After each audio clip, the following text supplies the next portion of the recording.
In this brief video, we're going to take a look at the control hub and using it to inventory and monitor our headsets, our phones, as well as our desk cameras.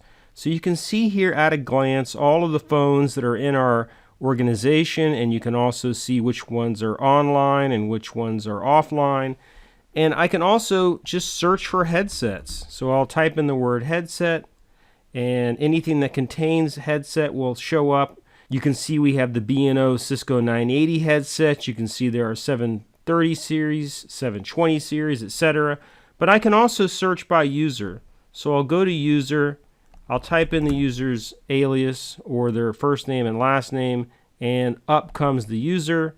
I'll click on the user and go under devices, and this will show me all of the devices associated to this particular user. So you can see here is a desk camera 4K.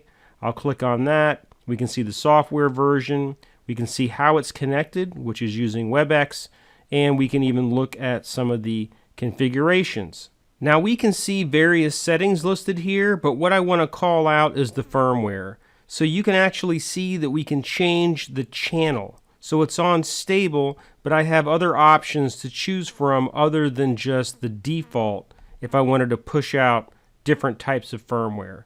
And this is also the case with our phones as well as the headsets. So we'll go back to this user and we'll take a look at the headsets.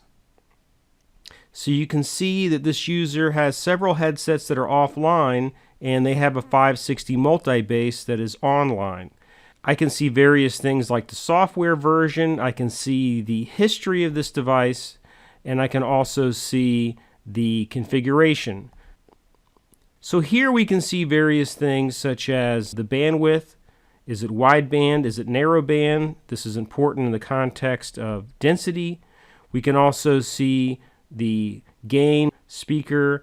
We can also see the actual base station and how it is configured. So what's very important in the world of DECT is density. So if I have a very dense contact center, I could select short range.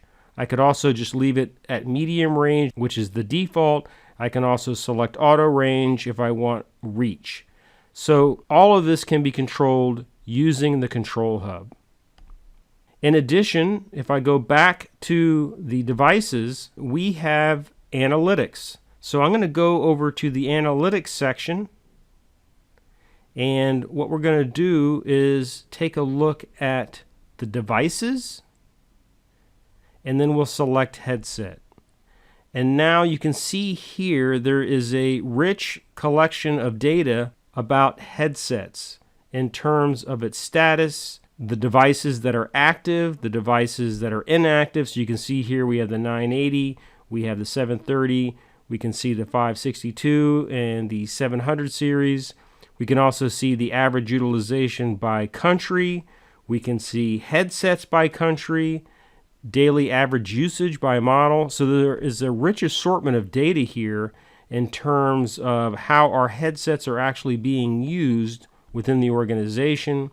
You can see the total calls, total active headsets, total headsets. So as you can see, we have some powerful tools at our disposal to view the analytics within our enterprise. We can also see how many devices are connected with a USB headset adapter or whether they're using Bluetooth. We can also see whether they are using the WebEx app on Windows or Macintosh. So let's take another look at device inventory and some of the things that we can do. So what I'm going to choose is our 980 headset, and then I'm also going to look at the 320 series. And what I can do is basically just with one checkbox, I can select all of these within our organization and then export this to a CSV file. And this is, again, just providing some powerful capabilities to do inventory. Maybe we want to distribute this to someone else to troubleshoot. And some things I can take a look at are the SIP addresses, the software version, so on and so forth, and I can easily export that. So I hope you found this video useful.